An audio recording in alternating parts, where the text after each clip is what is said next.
Project Tisoy sa grade 4, wind vane. Ayan, ganito yung ginawa ko. Sayang hindi ko agad na videohan ng ginawa ko. Distress ako din yung paano gawin. Ito ay takip lang ng yung mga keratin-keratin. Tapos ito, meron talaga ako sa sadyang stand na ganito, yung pan-display ko. Tapos kumuha lang ako ng ganitong takip ng, basta takip na plastic. Tapos, binutasan ko siya. Tapos, stick. Yan guys, Tapos, naikot siya pag hinihipi. nilagyan ko lang siya ng glue, yung sa glue gun. Tapos, Pag hinihipi po, naikot. ayan, naikot naman siya kahit paano. Ayan. Pantay yung pagkaikot. Tapos yung ilalim niya, nilagyan ko lang siya ng stopper na black. Naghanap ako sa toolbox.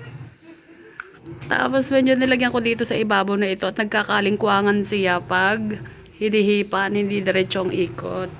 Tapos are, pardible lang siya. Tapos nangingi ako ng stick o tapos arrow. Papasa na ari bukas. Wind vane suy. Okay na yan. Pwede na yan. Patapos, may shampoo pa. Ay, kulang lang pala. Pulbo. Kulang lang pala siya sa linis.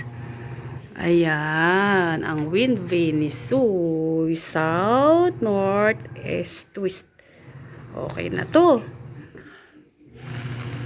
Oh, sino ka dyan?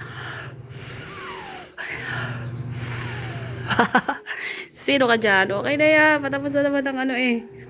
Patapos na ang grade 4. Makaka-grade 5 na tayo sa next na pasukan. Okay na to.